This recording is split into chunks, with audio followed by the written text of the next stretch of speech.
పదమూడవ ప్రభుని శ్రమల ధ్యాన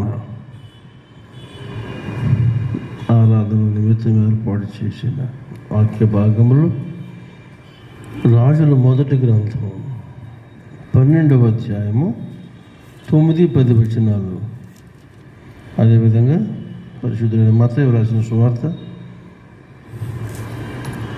23వ అధ్యాయము మొదటి 12 వచనములు చదువుకుందాము. రాజుల మొదటి గ్రంథము 12వ అధ్యాయము 9-10.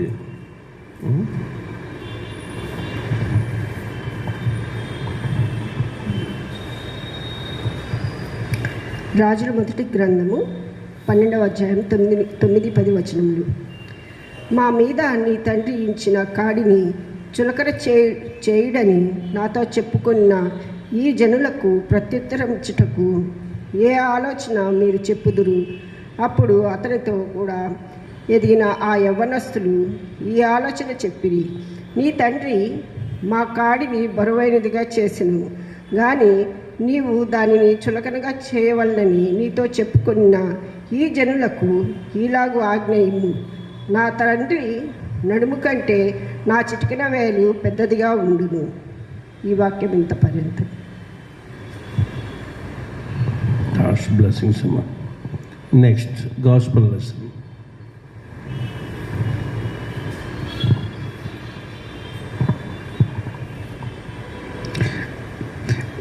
లెంటులోని 13వ రోజుకు ఏర్పాటు చేయబడిన పరిశుద్ధ సువార్త పాఠ్యభాగము మత్తయి వ్రాసిన సువార్త 23వ అధ్యాయము మొదటి వచనము నుండి. అప్పుడు యేసు జనసమూహములతోనూ తన శిష్యులతోనూ ఇట్లనెను, శాస్త్రులను పరిసయ్యులను మోషే పీఠమందు కూర్చుండువారు గనుక వారు మీతో చెప్పు వాటినన్నిటినీ అనుసరించి గైకొనడి. అయినను వారి క్రియల చొప్పున చేయకుడి. వారు చెప్పుదురే గాని చేయరు. మోయసఖ్యము కాని భారమైన బరువులు కట్టి మనుషుల భుజముల మీద వారు పెట్టుదురే గాని తమ వ్రేలితోనైనా వాటిని కదిలింపనలరు. మనుషులకు కనబడు నిమిత్తము తమ పనులన్నీ చేయుదురు. తమ రక్షరేకులు వెడల్పుగాను తమ చెంగులు పెద్దవిగాను చేయుదురు. విందులలో అగ్రస్థానములను, సమాజ మందిరములలో అగ్రపీఠములను, సంత వీధులలో వందనములను, మనుషుల చేత బోధకులని పిలువబట్టి కోరుదురు. మీరైతే బోధకులని పిలువబడవద్దు, ఒక్కడే మీ బోధకుడు. మీరందరూ సహోదరులు. మరియు భూమి మీద ఎవనికైనాను తండ్రి అని పేరు పెట్టవద్దు, ఒక్కడే మీ తండ్రి, ఆయన పరలోకమందున్నాడు. మరియు మీరు గురువులని పిలువబడవద్దు, క్రీస్తు ఒక్కడే మీ గురువు. మీలో అందరికంటే గొప్పవాడు మీకు పరిచారకుడై ఉండవలెను. తను తాను హెచ్చించుకున్నవాడు తగ్గింపబడును, తను తాను తగ్గించుకున్నవాడు హెచ్చింపబడును. ఇంతటితో సువార్త పాఠ్యభాగం ముగించున్నది. God bless you.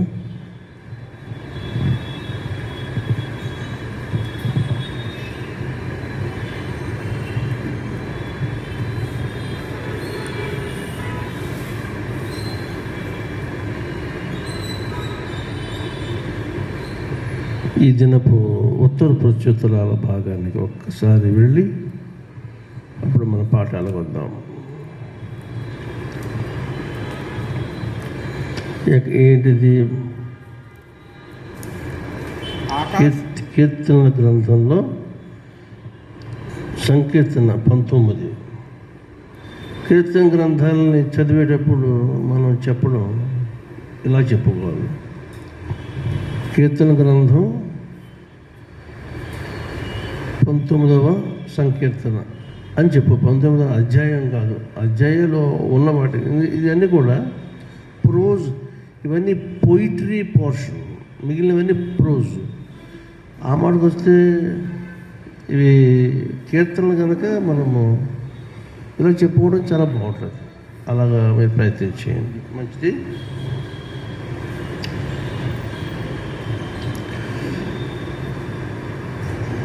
ఈ కీర్తనల భాగంలో అసలు కీర్తన గురించి నేను మొదటే చెప్పాలి మీకు నేను, కానీ అప్పుడు మరి యాష్ మనుషుడి గురించి చెప్పడం గురించి ఇది వాయిదా పడిపోయింది. అయినప్పటికీ ఏమీ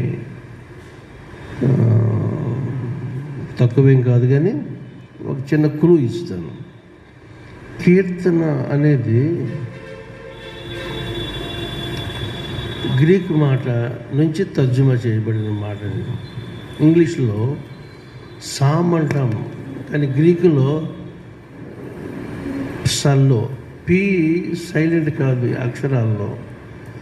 మనకి ఇంగ్లీష్ వారికి వీలుగా పి సైలెంట్ చేసి పడేసి సామ్స్ అంటూ వాళ్ళు నేర్చుకున్నారు. సాల్టరీ అంటారు కీర్తన గ్రంథాన్ని. ఇది అసలు ఎలాగా వచ్చిందంటే, to strike out the stringed instrument అని అర్థం. సల్లో అనే వర్బ్కి ఆదిమ గ్రీకులో to beat the stringed instrument, తీగగలిగిన వాయిద్యములను మేటడం. ఇలా మేటితే మనకు సౌండ్ వస్తుంది. అలా మేటడం అనే అర్థంతో సల్లో నుంచి ఈ మాట వచ్చింది. సామ్ అన్నమాట, ఇంగ్లీష్ మాట సామ్. దేని మేడతాడు దేవుని భక్తుడు? తన జీవిత వీణని,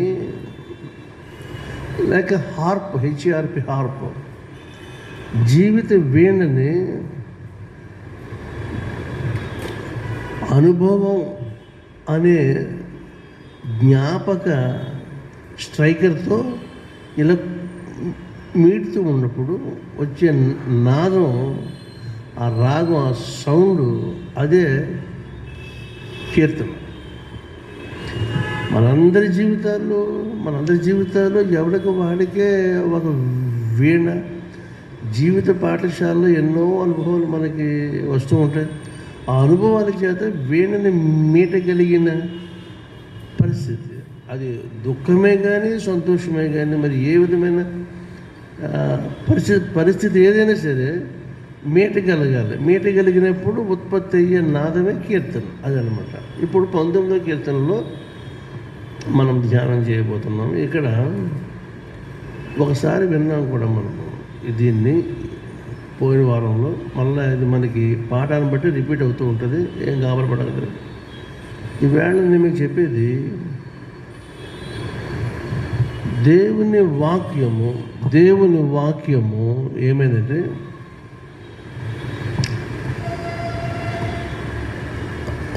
తిరుగులేనిది,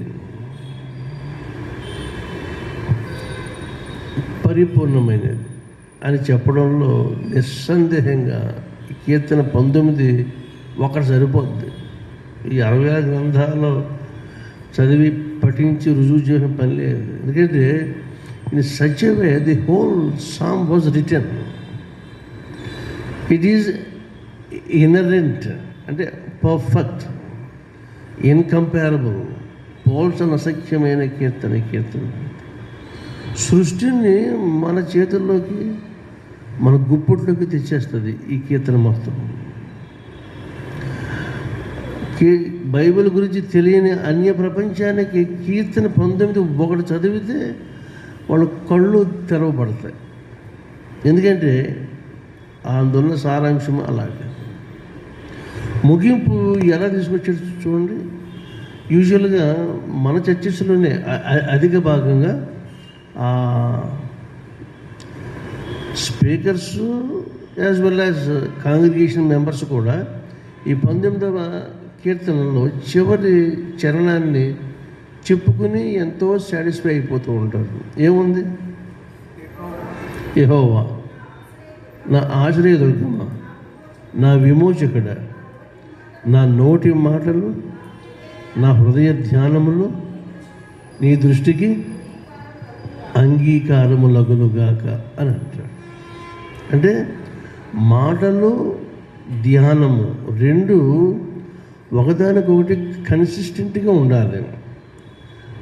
మాటలు ఒక దారి, ధ్యానం ఒక దారి అయితే మనుషుడు అధోగతికి వెళ్ళిపోతాడు. అంటే యాక్యురసీ లోపిస్తుంది. Thereby man will certainly fall down, తప్పక పడిపోతాడు. అందుకని ఈ కోఇన్సైడ్ అవ్వాలి ఒకదానికొకటి. మన తెలుగులో సామెత, నోరు మాట్లాడుతూ ఉంటే నొసట ఎక్కిరించకూడదు.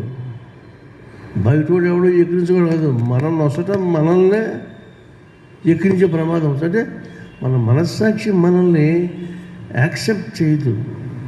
ఊరికి అలా బతికేస్తాం, కానీ ఏదో నోటుకొచ్చింది మాట్లాడేస్తాం. మాట్లాడే మాట వినేవాడికి ఎలా ఉందనేది తర్వాత సంగతి. మన అంతరాత్మ మనలో ఒకసారి చాలా నిలబెట్టేస్తూ ఉంటుంది. చేసి నువ్వు ఎందుకు మాట్లాడావు ఆ మాట మాట్లాడకపోయినా బాగుండు కదా, వై షుడ్ యూ నేను సచివే టాక్ అని మనల్ని గోజాడుతుంది. ఆ విధమైన దట్ ప్రికింగ్ నేచర్ ఎప్పుడైతే అరైజ్ అయిందో, అతనిలో దేవుని ప్రతినిధి అనబడుతున్న మనస్సాక్షి ఈ స్టిల్ అలైవ్. మనుషులు బలవంతాన్ని మనస్సాక్షిని చంపేస్తే దానికి ఎవడు ఏం చేయలేడు అనుకోండి. చంపనంతసేపు అది మాట్లాడుతూ ఉంటుంది. కాబట్టి కీర్తనకారుడు ఈ మాట చెప్తున్నాడు, ఏమంటే నా నోటి మాటలు, నా హృదయ ధ్యానములు నీకు అంగీకారములు. మాటలు బాగానే ఉంటుంది, ధ్యానం వేరే ఉంటుంది. అంటే మనసులో ఒకటి ఉంటుంది, బయటకు ఒకటి. అలాగే రెండు రకాల ప్లే కూడా జరుగుతూ ఉంటుందని కీర్తనకారుడు బాటం చేశాడు. చిన్న ఎగ్జాంపుల్ చూడండి. లోక జ్ఞానము దేవుని జ్ఞానం ముందు ఏమీ పనిచేయదు. జ్ఞానులు యేసయ్యను చూడడానికి జ్ఞానులు శాస్త్రాలు చదివి, యూదుల రాజుగా పుట్టినవాడు ఎక్కడంటూ వచ్చిన ఆ పెద్ద మనుషులకి శాస్త్రం అయితే చెప్తుంది, వాళ్ళని గైడ్ చేసింది ఎవరు?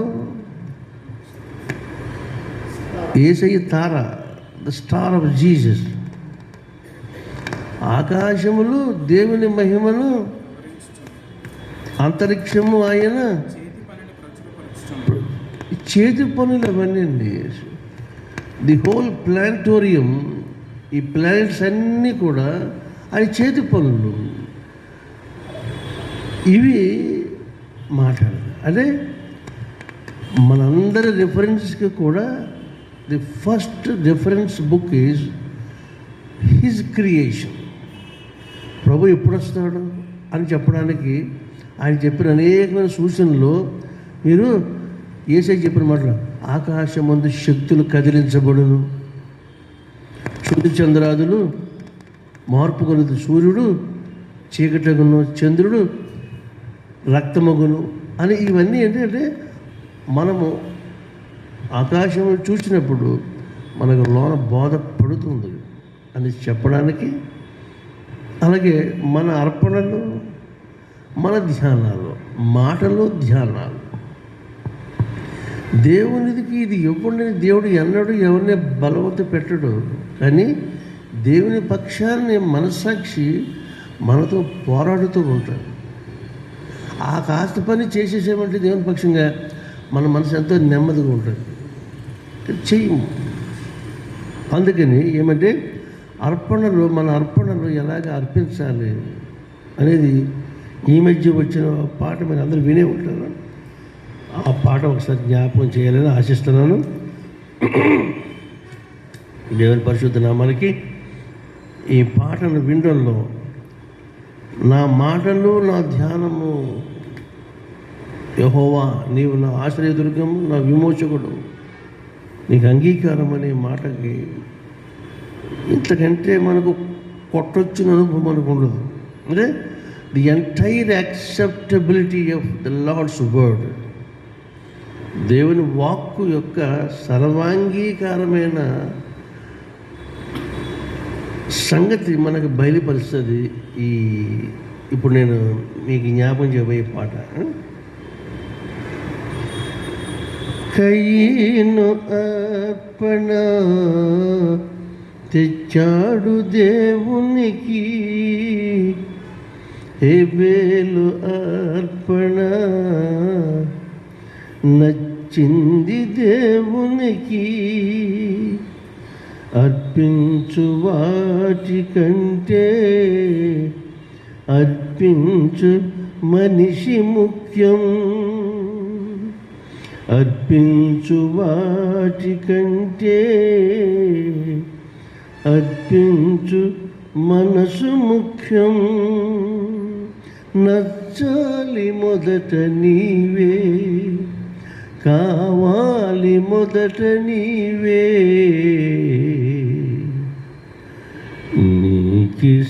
నీకిష్టమైనది కావాలి దేవునికి. బలి అర్పణ కోరలేదు దేవుడు, బలి అర్పణ కోరలేదు దేవుడు. ప్రభు మనసు తెలుసుకో, వాక్యాన్ని చదువుకో, నీకిష్టమైనది కావాలి దేవునికి. బలి అర్పణ కోరలేదు దేవుడు. మరి కయ్యను వాస్తవంగా తెచ్చాడు, వాడు తేలేదనేది కాదు, తెచ్చాడు. And yet his conscience contradicts with his offering. తెచ్చాడే కానీ వాడికి మనసు స్థిమితం లేదు. ఎందుకంటే ప్రభుకు అర్పణ ఎలా ఇవ్వాలి? నీకు కలిగిన దాంట్లో శ్రేష్టమైనది ఇవ్వాలి. అండ్ దటు బలికి కూరగాయలు తెస్తా, కాయగూరలు తెస్తావా? అది వేరే సంగతి. బలి అంటే ఒక జంతువునే తేవాలి. ఆ తేవలసిన జంతువు శ్రేష్టమై ఉండాలి, ఏ లోపం ఉండకూడదు. మనోడు ఇది వ్యవసాయదారుడే, గొర్రెల కాపరి కాదు. ఆ మాటకొస్తే హేబెలు గొర్రెల కాపరే. వీడి కాపరి కాకపోయినా వాడి దగ్గర అప్పో లేదా కొనుక్కును ఏదో మంచి తెచ్చి ఇవ్వాలి, అది బలి అవుతుంది. వీడు కాయగూరలు తెచ్చి ఇచ్చాడు. కాయగూరలు ఎలా కాల్చాలి? కాల్చిన దాంట్లో నుంచి ఆయన కావాల్సిన ఆగ్రహాన్ని నుంచి కావాల్సిన అర్పణ, ఆ కొవ్వు, రక్తము, వాటి యొక్క దహించబడిన ఆ ఆర్డర్, ఆ సువాసన ఎలా వస్తుంది? రాదు కదా. అంచేత మనము ఆహార పదార్థంగా తీసుకునే వాటికి ఒక పేరు పెట్టాడు దేవుడు, అది నైవేద్యము. నువ్వు వండుకునే వంట, అది కూరే కావాలి, చారే, సాంబారే, భోజనం, ఎనీథింగ్ దట్ ఈజ్ ఈటబుల్. జంతు సంబంధమైన దాన్ని బలి అంటారు. అందులో టాప్ మోస్ట్ దహన బలి. వీడు విషయం తెలియబట్టి మీకు ప్రశ్న రావాలి, ఏమిటి? అప్పటికి ధర్మశాస్త్రం లేదు కదండి. ధర్మశాస్త్రం లేకపోయినా ధర్మశాస్త్రం కంటే మించినది మనస్సాక్షిని ఇచ్చాడు దేవుడు. The conscience inbuilt human being. అదే మనకే జంతువులకి తేడా. The main difference, the main distinction between humans and the sub humans ఏమంటే మనస్సాక్షి వాడికి ఉండదు. They cannot think over. నీకు ఇచ్చాడు ది పవర్ ఆఫ్ డిస్క్రిషన్. ఇది మంచి చెడ్డని నీకు వివేచించే శక్తిని ఇచ్చాడు దేవుడు. కనుక your supreme of all living beings. కనుక ఇక్కడ వాటికి భాష లేదు, వాటికి ఏంటి వాటికి భాష లేదు, మాటలు లేవు, వాటి స్వరం వినబడదు. వాటి స్వరము ఏమండి? ఇవి మూడు లేకుండా how the whole creation proclaims? సృష్టి యావత్తు ఎలాగా దేవుని గురించి ప్రకటిస్తుంది? Without words, without language and without voice. ఇది మిస్టరీ కదా. అసలు ఒకసారి ఆలోచించుకోండి. లోకంలో ఎన్ని భాషలు, ఎన్నో భాషలు ఉన్నాయి. ఇంకా భాషలకి లిపి లేని భాషలు ఎన్నో ఉన్నవి. అయినప్పటికీ ఎక్స్ప్రెషన్లో ఇంకా ఏదో లోటు, ఇంకా ఏదో ల్యాక్నెస్. గనుక ఆయన సృష్టి అమోఘం. It speaks. నువ్వు వద్దన్నా ఇట్ స్పీక్స్, నువ్వు కావాలన్నా అది మాట్లాడుతుంది. ప్రతిదీ కూడా ది 5 ఎలిమెంట్స్, ఈ పంచభూతాలన్నీ మనిషితో మాట్లాడతాయి. వీటిని ఆలోచించాలి. ఓకేనా? ముందుకెళ్తున్నాం. ఇటువంటి సందర్భంలో ఈవేళ మనుష్యుడు దేవుని ఎదుట, దేవుని ధర్మశాస్త్రము వెలుగులో సరిగా తాను పరీక్ష చేసుకోలేకపోతున్నాడు. ఇష్యూ ఇక్కడ ఏమంటే, రెహబాము సీన్లోకి వచ్చాడు. వాళ్ళ డాడీ సోలమన్ చనిపోయాడు. సోలమన్ చనిపోక ముందే యెరోబాము అనేవాడు సోలమన్ సేవకుల్లో ఒకడు. మంచి ఆర్చరీ, వారియర్, అన్ని మంచి లక్షణాలు వాడిలో ఉన్నవి. అయితే వాడు రాజవంశంలోని వాడు కాదు. అయితే వాడుకున్న మాటగారితనము, మంచి డిప్లొమసీ ఇవన్నీ ఉండడంలో వాడు మనుషులు మేనేజ్ చేసి రాజ్యమందు ఉన్న ప్రజల్ని సోలమన్కి రెబల్ అయ్యేటట్టుగా చేశాడు. Great revolt was started by this fellow యెరోబాము. వీడేమో యెరోబాము, సొలొమోను కొడుకు పేరేమో రెహబాము. వాడే foolish son to the wise father. మనకు తెలుగు ఉంది కదా, పండిత పుత్ర. మరి దానికి మంచి ఎగ్జాంపుల్ వీడే. వాళ్ళ బాబేమో ప్రపంచమేమో ఆయన ముందు సాష్టాంగ పడ్డది. అతను కడుపును పుట్టాడు వీడు. ఈ పనికి మానవుడికి వీడికి జ్ఞానం లేదు, చెప్తే నేర్చుకోడు. విషయం ఏమంటే, ఈ ప్రజలందరూ రేపు మాకు కొడుకు అంటే పట్టాభిషేకం జరుగుతుంది. జరిగే ముందు ఒక జనరల్ అసెంబ్లీ పెట్టుకోవాలని జనరల్ మీటింగ్ పెట్టుకుంటే అందులో వీళ్ళు తేల్చి చెప్పేశారు. పెద్దోళ్ళు, ముసలోళ్ళు, వాళ్ళ బాబుని ఎరిగిన వాళ్ళు, అక్కడి నుంచి ఉన్న వాళ్ళందరూ కూడా, వీలైన వాళ్ళందరూ కూడా ఏమంటే, అబ్బాయి మీ బాబు కాలంలో మేము చాలా ఇబ్బంది పడ్డాము.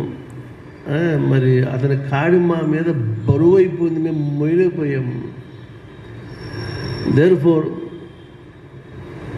నువ్వు మాకు ప్రియముగా ఉండి మా భారం తగ్గించగలిగిన పరిపాలన నువ్వు చేస్తానంటే మేము సదా నీకు విధేయులుగా ఉంటాం.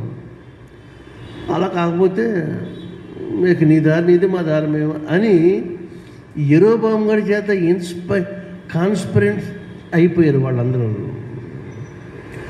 అప్పుడు ఈ గుర్తిరిగి ఈ సంగతి ఎరిగిన రెహబాము ఏం చేయాలి? వాడు పిలిచాడు.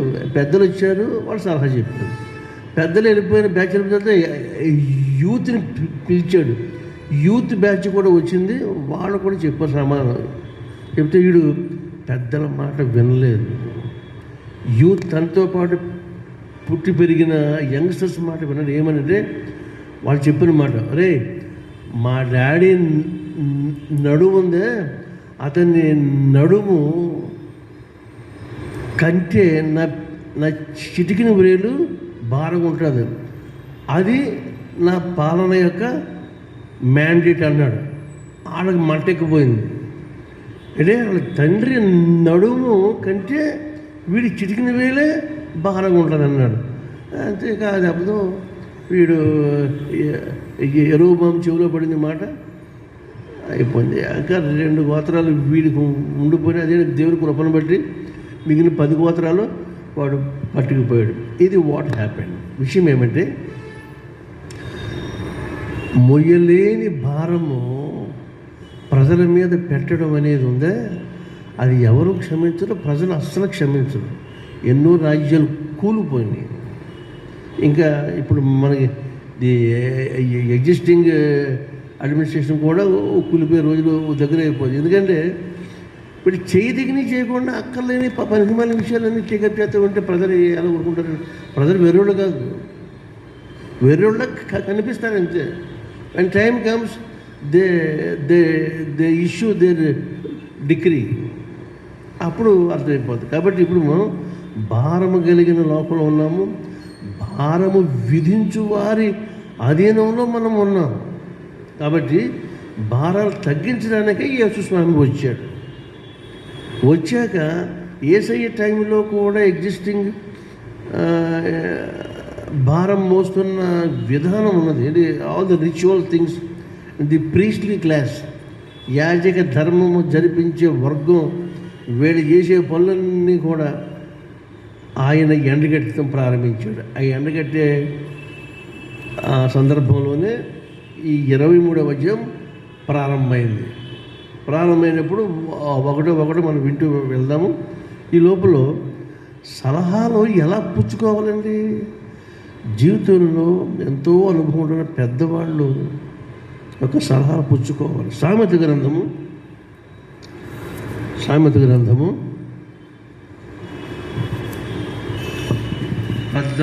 11వ అధ్యాయం 14వ వచనం ఒకసారి చూడండి. సామెతలు 11, 14.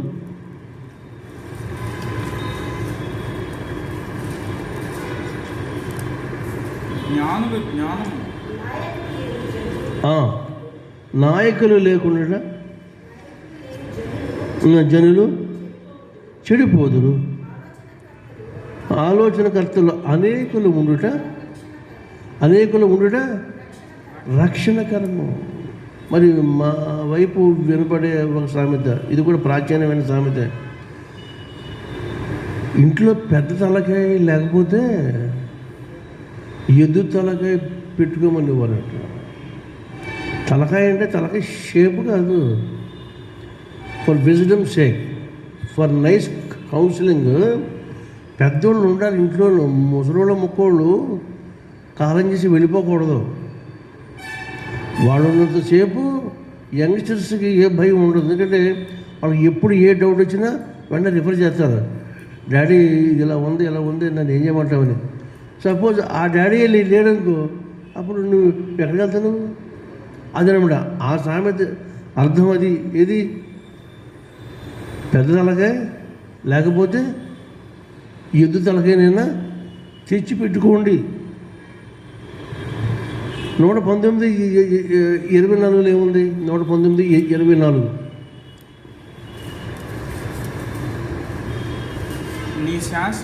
నీ శాసనములు నాకు సంతోషకరములు, అవి నాకు మీకు ఏమండి?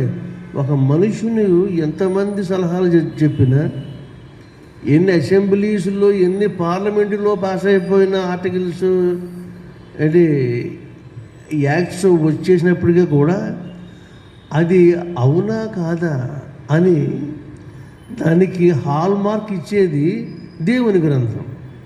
గీటురాయి పెట్టే అర్హత బైబిల్కి మాత్రమే ఉన్నది. సెకండ్ వరల్డ్ వార్ అయిపోయిన తర్వాత వాషింగ్టన్ అనే ఫార్మర్ యుఎస్ ప్రెసిడెంట్ని అడిగారు UN వాళ్ళు, సార్ ఏంటి మీరు అంత సక్సెస్ఫుల్గా మీ అడ్మినిస్ట్రేషన్ ముందుకెళ్తుంది ఏంటంటే అది చెప్పాడట. UN వాళ్ళు చెప్పిన statement, the secret behind hour US government is our constitution. Our constitution is our Holi Bible అన్నాడు. మరి అంబేద్కర్ రాసిన కాన్స్టిట్యూషన్ ఎక్కడిది? ఇంగ్లాండ్, US, ఫ్రాన్స్, జర్మన్, ఈ దేశాలన్నీ కాన్స్టిట్యూషన్స్ దగ్గరెట్టుకుంటే వాళ్ళ కాన్స్టిట్యూషన్ అనేది ఫుల్ ఆఫ్ బిబ్లికల్ రిఫరెన్సెస్. విషయం అంబేద్కర్ తెలుసు, యూ నోస్ వెల్, బాగా తెలుసు. మరి దాన్ని మనం కాపీ చేయొచ్చా లేదంటే కాపీ చేయక దిక్కు లేదు. అది నీకు ఫండమెంటల్ రైట్స్ అనే థాట్ని ఎవడిచ్చాడు? It's not Ambedkar own, copied from and అప్పటి మరి ప్రపంచంలో ప్రతి న్యాయస్థానంలో ఫైనల్ డిగ్రీ ఇచ్చేటప్పుడు జడ్జి ప్రమాణం చేయమంటాడు. అంటే ఓత్ స్వేరింగ్ బైబిల్ మీద పెట్టి చెప్తారు. ఇంకా ఆయనకి తీసేయడం ఇంకా అది చెప్తారు. ఇప్పుడు ఇండియా ప్రెస్టేజ్ కోసం బైబిల్తో పాటు ఈ భారత గీతని ఖురాన్ కూడా వీళ్ళు పెట్టుకున్నారు. ఇది కేవలం సెక్యులర్ అనే మాట కోసం పెడతారు తప్ప వ్యాలిడిటీ అందులో లేదు. The Bible is the ruling book of the whole world. 275 చిల్లర 210 దేశాలు అని లెక్కేసుకుంటే 170 చిల్లరకి బైబిల్లో రాజ్యం చేస్తుంది కనుక Bible it is the God's book. రెహబాము ఆవేళ వాడికి కూడా జ్ఞానం ఏదంటే ధర్మశాస్త్రం ఉందంటే he never consult the holy book, he consulted the old people. మంచిదే, చెప్పిన సలహాలు వినలేకపోయావు. ఎందుకంటే నీకు పెద్దలేడలా మర్యాద లేదు, నీకు గౌరవం లేదు. గౌరవం ఉంచాలని ఇది ఎవరు చెప్పారు? ధర్మశాస్త్రంలో ఉంది. లేవి కాండము 19వ అధ్యాయము 32వ వచనం. ధర్మశాస్త్రం ఏనాడైనా నువ్వు నీ ముఖం ధర్మశాస్త్రం చదివితే కదా. 19:32 తల నెరిసిన వాని ఎదుట లేచి ముసలివాని ముఖమును ఘనపరిచి నీ దేవునికి భయపడవలెను. అంటే నేను యెహోవా దేవునికి భయపడుతున్నానని ఎవడన్నా ఒకటి చెప్పాడంటే ఆ చెప్పిన దానికి రుజువు ఏంటంటే ఎవరన్నా తనకంటే పెద్దవాడు కనపడినప్పుడు తల ఎరిసిన వాడు కనపడితే వాళ్ళ ఎదుట వీళ్ళు they should stand and salute. ఆ పని ఎప్పుడైతే ఒక యవనస్తుడు చేస్తాడో అతడు దేవుడిని ఘనపరుస్తున్నాడు. ఈ సంగతి మరి వీడికి తెలియదా? ఏమంటే తెలియదంటే మరి ఏం చెప్పినా రాజు కొడుకు అయ్యా. ప్రతి రాజు దగ్గర ఒక కాపీ ఉండమని చెప్పాడు. ద్వితీయోపదేశకాండం 17వ అధ్యాయం. ఒక్కసారి దీన్ని నీకు ఆలోచన రానప్పుడు ఆలోచన చెప్పే దేవుడిని ఉన్నాడు. ఆయన పేరు ఆలోచనకర్త. ఏదైనాక మన శిశువు పుట్టాను, మన కుమారుడు పెంచబడాను, ఆశ్చర్యకరుడు. ఆయన పేరు his very name is the wonderful counsellor. మంచి గొప్ప ఆలోచన ఇవ్వగలిగిన దేవుడైన ఆలోచనకు కర్త. ఆలోచనకే ఆయన the author of every counselling. ఇప్పుడు చూద్దాం. ద్వితీయోపదేశకాండము 17వ అధ్యాయంలో 18వ వచనంలో ఒక కాపీ ఉండాలని కానీ ప్రభు చాలా గట్టిగా శాసించాడు. 17వ అధ్యాయము 18వ వచనం 18th verse. మరియు అతడు రాజ్యసింహాసనమందు ఆసీనుడైన తరువాత లేవీయులైన యాజకుల స్వాధీనములోనున్న గ్రంథమును చూచి ఆ ధర్మశాస్త్రమునకు ఒక ప్రతిని తన కొరకు వ్రాసి కొనవలెను. కాబట్టి మరి ఇంత స్పష్టంగా ఉన్నప్పుడు ఈ మొహం ఎప్పుడన్నా ధర్మశాస్త్రం జోలికి వెళ్తే కదా, వెళ్ళలేదు. Sir every king should keep with him a copy of the holy law. అడిగి రిఫరెన్స్ ఎవడో చెప్పడం. మోషే అంతటి వాడి చేత రాయించాడు ఆయన. మోషే యొక్క కెపాసిటీ ఏంటి? అపోస్తల కార్యము గ్రంథము 7వ అధ్యాయము 22వ వచనం. అపోస్తల కార్యము గ్రంథము 7వ అధ్యాయం 22వ వచనం. మోసే ఏమన్నా ఆడిపాడి కుర్రోడేంటి, అయితే హాఫ్ నాలెడ్జ్ కూడా. మోషే మోసే ఐగుప్తీయుల సకల విద్యల యందు సకల విద్యలను అభ్యసించి మాటల యందును కార్యముల యందును ప్రవీణుడై ఉండెను. దీనికి మూల గ్రంథం చెప్పే కామెంట్ ఏమంటే, మోసే ఆ టయానికి మోసే సమయానికి ఐగుప్తు దేశం మందున్న యూనివర్సిటీస్లో ఉన్న ఎటువంటి డిసిప్లిన్ సరే ఎవరి బ్రాంచ్లో కూడా హీ డన్ హిస్ డాక్టరేట్స్. సకల శాస్త్రాలు అక్కడ ఇది అది సమస్య కాదు. అన్ని సకల శాస్త్రాల్లో ప్రావీణ్యము, మాటల యందు కార్యముల యందు ప్రావీణ్యత కలిగిన వాడై ఉన్నాడు గనక ఇతడు అప్పటి ప్రపంచ అధినేత అనబడుతున్న ఫరో ఈ ఎదుటికి వెళ్ళి మాట్లాడడానికి సరిపోయాడు. ఎందుకు ఇతనికి సకల శాస్త్రాల్లో జ్ఞానం వచ్చింది? ఇతడు పుట్టడం హెబ్రీయులకు పుట్టిన పెరుగుదలంతా ఆస్థానంలో రాజాస్థానంలో పెరిగాడు. యాజ్ క్వీన్స్ సన్ 40 ఏళ్ళు ఉన్నాడు ఫరో రాజనగర్లో. ఫస్ట్ 40, నెక్స్ట్ 40కి అతడేమో పారిపోయాడు. ఎందుకంటే అక్కడ ఒక మర్డర్ చేశాడు. నేను వెనక్కి వెళ్తే మనకు సమయం ఉండదు. అండ్ ది థర్డ్ 40 ఏమో వీళ్ళని యాత్ర చేయించి వాగ్దాన భూమికి తీసుకెళ్ళే ప్రయాణంలో ఈజ్ థర్డ్ 40. మొత్తం మోషే యొక్క ఆయుష్కాలము 120.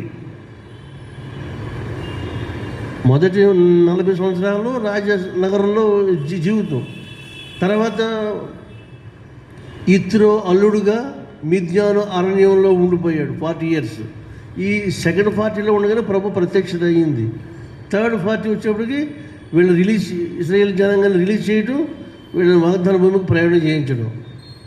అంచేత ఇటువంటి మోషేకి ప్రభు ఇచ్చిన కొండ మీద ఇచ్చిన ధర్మశాస్త్రం ఇది. ఈ శాస్త్రం పట్టుకుని రాజ్యం పరిపాలించలేకపోయాడంటే వీడిని ఏమనుకోవాలో ఒకసారి ఆలోచన చేసుకోండి. కాబట్టి భారాలు పెంచకూడదు, మీ స్వార్థం కోరి రాజ్య పరిపాలన చేయకూడదు. అందుకని అది అవునో కాదో అని తేల్చుకోవాలంటే నీవు ధర్మశాస్త్రం అనే అద్దం ముందుకు వచ్చి నువ్వు నిలబడితే నీ ఫోటో ఎలా ఉందో తెలిసిపోతుంది, నీ ఆలోచన ఎలా ఉందో తెలిసిపోతుంది. అది ప్రజలకు అంగీకారమా కాదనేది తెలిసిపోతుంది. ఆ పని వీడు చేయలేదు. అతడు యూత్ యొక్క అడ్వైస్ తీసుకున్నాడు, రెడీ అంటే రెడీ అన్నాడు. ప్రజలందరూ రివర్స్ అయిపోయారు. ఇప్పుడు ఇది రాజ్యపు సంగతిలో జరుగుతున్న విషయం. ఇప్పుడు పరలోక రాజ్య విషయాల్లో భారంగా నడుచుకుంటున్నారు వీళ్ళు. ఎవరో శాస్త్రులు, పరిచయాలు. మత్తయి సువార్త 23వ అధ్యాయం. మనుషులకు కనబడవలెనని నిమిత్తము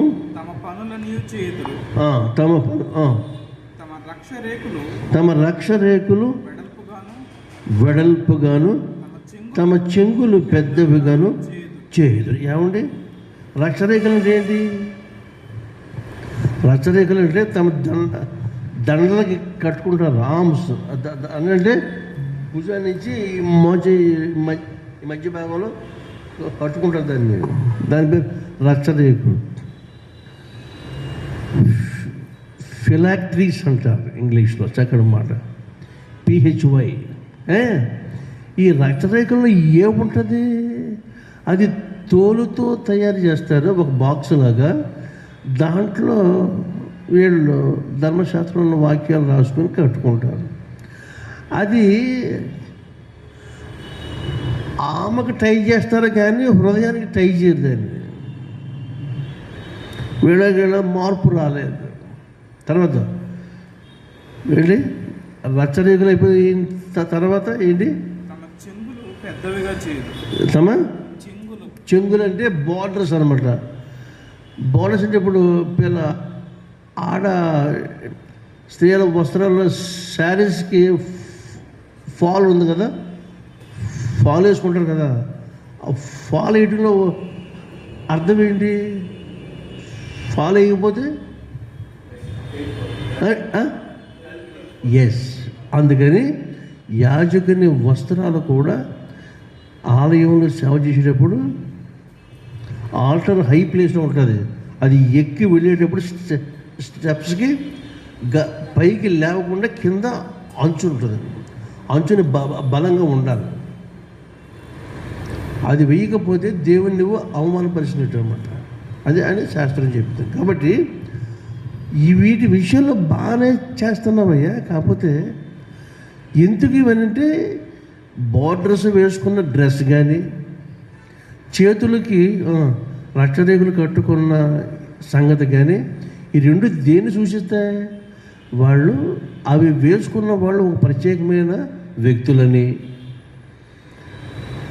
పరిశుద్ధ గ్రంథానికి కొంత వాళ్ళు వ్యాఖ్యానం చెప్పగలుగుతారని, సామాన్యులకు తెలియని గొప్ప విషయాలు వాళ్ళకే తెలుసని, మరి ప్రజలందరూ వాళ్ళని గౌరవిస్తారు.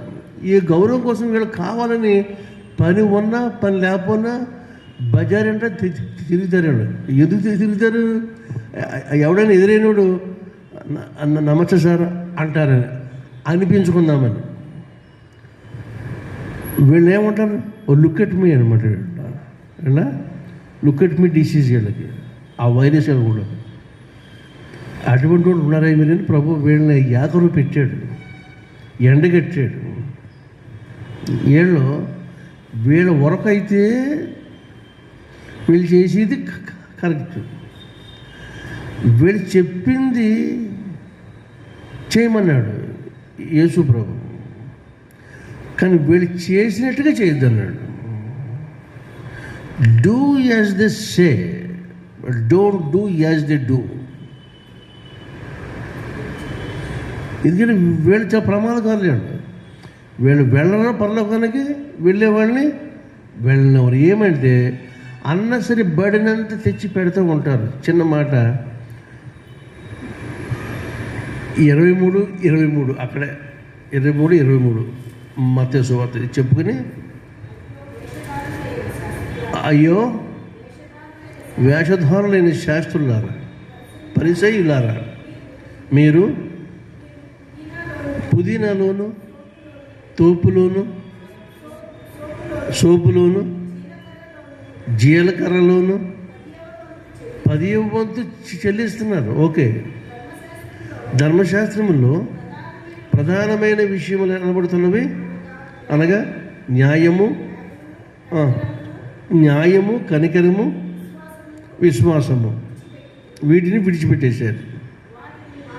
వాటిని మానక వీటిని చెయ్యి. మరి ఇంకోటి, అక్కడ దోమలను విడగట్టి ఒంటెలు మింగుతారు వీళ్ళు. అంధులైన మార్గదర్శకులారా, బ్లైండ్ గైడ్స్. దోమ లేకుండానట్లు వడియగట్టి ఒంటెలు మింగేస్తారా మీరు అని ప్రభు వీళ్ళని ఇక ఎండగట్టి వేసాడు. ఇక అంటే వాళ్ళు ఏదైనా వడగట్టాలంటే filtering, in the process of filtering they took such a carefulness that no mosquito should enter. దోమ కూడా కిందకి దిక్కోకుండా అంత భద్రంగా ఫిల్టర్ చేస్తారు. ఇక మింగడం వచ్చేప్పటికి ఒంటిల్ని ఈజీగా మింగేస్తారట. అంటే అర్థం ఏంటి? వాళ్ళ అక్రమం, వాళ్ళ ఎక్స్ప్లాయిటేషను అలా ఉందని యేసు ప్రభు ఆయన 10 మందిలో పెట్టేశాడు. పబ్లిక్కి ఆయన కామెంట్ చేయడంలో ఆయన దాటికి వీళ్ళు ఆగలేక, ఎందుకంటే ఈయన తీసేస్తే వదిలిపోద్ది, మనం చేసేది బయట ఎత్తనడా, మనల్ని ఈ బతకనే తెలియదు, వీడు బతకడం అనవసరం, ఈయన చంపేయని చేసి ప్రజలకి రాంగ్ డైరెక్షన్స్ ఇచ్చారు. అందుకని చూడండి, పోయిన వారం అంతా విన్నాం.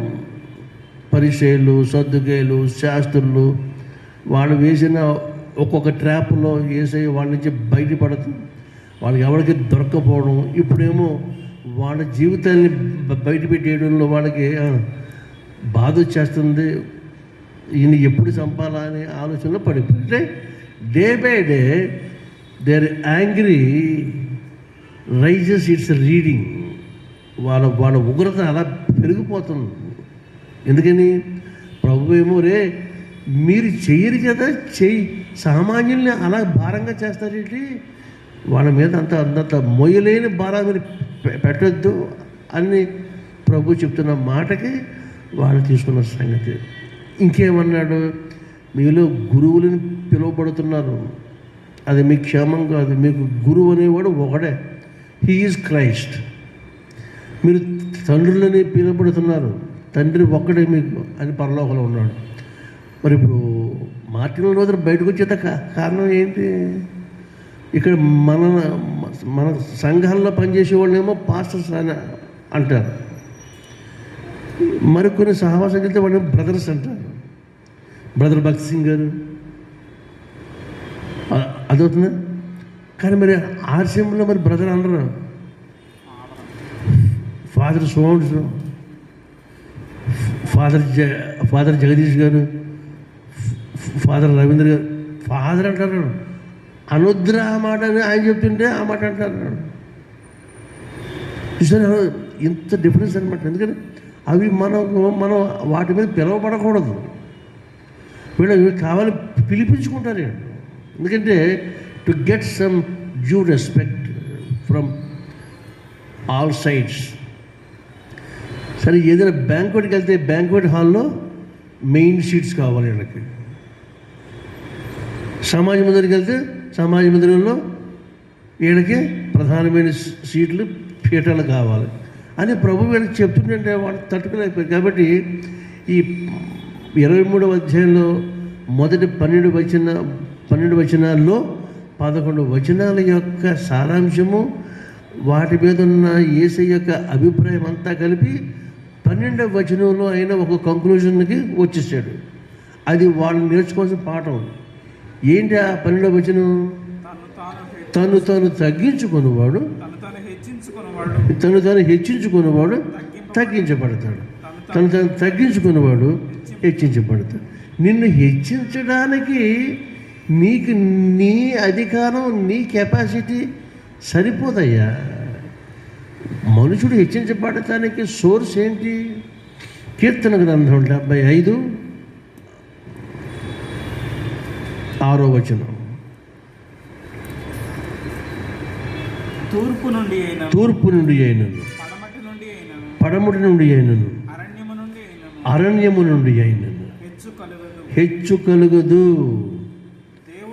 దేవుడే తీర్పు తీర్చువాడు, ఆయన ఒకరిని తగ్గించును ఒకరిని హెచ్చించు. That's all. నువ్వెవడవయ్యా? నేను పలానా వద్దాం. ఒకడు హెచ్చించబడాలంటే ఆయన సెలవు కావాలి. హెచ్చించువాడు ఆయన, తగ్గించువాడు ఆయన. ఎడొచ్చి నీకు అటువంటిది ప్రేమగల తండ్రి చేతుల్లోకి వెళ్ళడానికి నీకు ఇష్టం లేదు. కాబట్టి యేసుప్రభు ఈ వేళ తేల్చి చెప్పిన సంగతి ఏమంటే, ఒకరిని తాను హెచ్చించుకునేవాడు తగ్గించబడతాడు, తను తగ్గించుకునేవాడు హెచ్చించబడతాడు అని ప్రభు చెప్పాడు. కనుక మీరు ఎక్స్ట్రాకి వెళ్ళొద్దు అబ్బాయి, మీకు ఏది నియమించబడిందో అంతవరకే ఉండండి. And leave the rest to God. మిగిలింది ఆయనకి అప్పగించేయని ప్రభు చెప్పాడు. కాబట్టి ఈవేళ ఈ 13వ దినపు మన ఆధ్యాత్మిక ప్రయాణంలో మనము ఎవరికైనా భారంగా ఉంటున్నామా? మనం పనిచేసే చోట కానీ, ఇంట్లో కానీ, సంఘంలో కానీ ఎవరు వాళ్ళు తమ అనుసరించలేని, తమకు వీలు కానిది వాళ్ళు నెత్తివేసి రుద్దే పనిలో ఉంటామేమో ఒకసారి మనం ఆలోచించు. మన పిల్లల మీద కూడా మనం చేయలేనివి వాళ్ళు చేయమంటాం, వాళ్ళే మళ్ళీ మనకి కామెంట్ ఇస్తూ ఉంటారు. ఏం డాడీ మీరు చేయకూడదు మమ్మల్ని చేయమంటారు అంటారు. అంచేత ఇవన్నీ కూడా యేసయ్య మాట మీట్ అవ్వని మానవుడు ఎవడో ఉండడు. ప్రతి మనిషికి ఆయన మాట తగులుతూ ఉంటుంది. తగిలినప్పుడు మనం ఏం చేయాలి? వాటిని సరి చేసుకుంటూ వెళ్ళిపోవాలి. ఏమీ లేదు. Submit your self, surrender your self to the lord Jesus. ఆయనకి లోబడిపోయి ఆయన ముందు హ్యాండ్సప్ చెప్పేసి, ప్రభువు నన్ను క్షమించు, ఇక నుంచి అలా ఉండనని చెప్పుకుంటాకే ఈ రోజుల్లో మనం యేసయ్య శ్రమల ధ్యాన ఆరాధనలకు మనం వచ్చాం. కాబట్టి ఈ యొక్క ఎసెన్స్ మనం దాచిపెట్టుకోవాలని మనవి చేస్తూ వాక్యం ముగిస్తున్నాను. ప్రభు ఈ మాటలు దీవించుగాక. ఆమేన్. ప్రార్థన చేసుకుందాం. పరిశుద్ధుడైన తండ్రి, మహిమగల రాజా, మీకు స్తోత్రాలు. నాయన, తూర్పు నుండి ఎన్నో, పడమటి నుండి ఎన్నో, అరణ్యము నుండి ఎన్నో హెచ్చు కలుగదు. ఒకరిని తగ్గించుట, ఒకరిని హెచ్చించుట మీ వశంలో ఉంచుకున్న సర్వాధికారి రాజా. అది రాజ్యమైనను, రాష్ట్రమైనను, అరణ్యమైనను, సముద్రమైనను, ఏమైనను సరే మీ స్వాధీనం రాజా. మీరు తగ్గమంటే తగ్గాలి, మీరు హెచ్చమంటే హెచ్చి ఉండాలి. మీ ఇష్టము జరగాలి. మీకు ఇష్టమైనది మేము ఇవ్వడానికి, మా జీవితాల్లో మీరు కోరింది మేము ఇవ్వడానికి మాకు సహాయం చేయండి. ఇది మీ గ్రంథ సాక్ష్యం. నాడు అబ్రహాంని మీరు అడిగారు, నువ్వు ఒక్కగానే కొడుకు అనగా నువ్వు ప్రేమించు నీ కుమారుడు ఇస్సాకును నాకు ఇమ్మన్నావు. అలాగే ఇచ్చాడేమో, అతని సకల జనాంగాలకి మూలకర్తగా చేశావు. ఎంత హెచ్చించావంటే నాయన, విశ్వాస ప్రపంచానికి తండ్రి అయిపోయాడు. ఆ విధముగా ఆ గొప్ప రోల్ మోడల్ మా అందరికి దయచేయండి స్వామి. అది చూపించడానికి మీరు మాకు వచ్చి మిమ్మల్ని మీరు తగ్గించుకున్న దేవుడు. మీరు బానిసగా సిలువపై మరణం పొందినంతగా మిమ్మల్ని మీరు తగ్గించుకున్న గొప్ప దేవుడు. మీ తగ్గింపు వెలుగులో మా జీవితాలు మేము తగ్గి ఉండటకును, మీరు నేర్పించే ప్రతి పాఠము మేము నేర్చుకోవడానికి మాకు సహాయం చేయమని. నేను సొలొమోను కుమారుడు రెహబామోలుని అజ్ఞానులుగా మా నుంచి తీసివేయండి అయ్యా. మాకు ఆలోచన అందనప్పుడు మీ పరిశుద్ధ గ్రంథాన్ని మేము కన్సల్ట్ చేయాలి, మిమ్మల్ని అడగాలి నాయన. ఎందుకంటే మీరు ఆలోచన కర్తవు. మా ప్రతి గమనము, ప్రతి అడుగు మీ చేతిలో ఉంది కనుక ఈ గొప్ప స్పృహ ఆ ప్రియమైన బిడ్డలకు మీరు దయచేసి మీరే మహిమ పొందమని, మిగిలిన రోజుల్లో ఇంకా అనేక బిడ్డలు రావాల్సి వస్తుంది. వారందరితో మీరు మాట్లాడండి. ఈ గొప్ప భాగ్యం బిడ్డలు చేతుల జారి విడిచిపోకున్నట్లు ప్రతి కుటుంబంతో మాట్లాడి మహిమ పొందమని మీ కృపాక్షేమాలు బిడ్డలను అప్పగిస్తున్నాము. యేసు ప్రభునామం అడుగుచున్నాము మా పరమ తండ్రి. ఆమేన్. పరలోకమందున మా తండ్రి, మీ నామం పరిశుద్ధపరచబడుగా, మీ రాజ్యం వచ్చునుగా, మీ చిత్తం పరమందు నెరవేర్చును, భూమి మీద నెరవేరునుగా. మా అనుదిన ఆహారము నేడు మాకు దయచేయము. మా ఎడల అపరాధం చేసిన వారిని మేము క్షమించిన ప్రకారం మా అపరాధమును క్షమించము. మమ్మ శోధంలోనికి తేక దుష్టుడి నుంచి తప్పించు. రాజ్యము, శక్తియు, మహిమయు నిరంతరము నీవై. ఆమేన్. మన పరమ తండ్రి అయిన దేవుని ప్రేమయు, కుమారుడైన యేసుక్రీస్తు వారి కృపయు, పరిశుద్ధాత్మని సహవాసము సదాకాలము మీ అందరికీ తోడే ఉండునుగాక. ఆమేన్. అపరాధిని యేసయ్యా, కృప చూపి బ్రోవుమయ్యా. అపరాధిని యేసయ్యా, కృప చూపి బ్రోవుమయ్యా. నెపమెల్చకయని కృపలో, నెపమెల్చకయ కృపలో, అపరాధములను క్షమించు. అపరాధిని యేసయ్యా,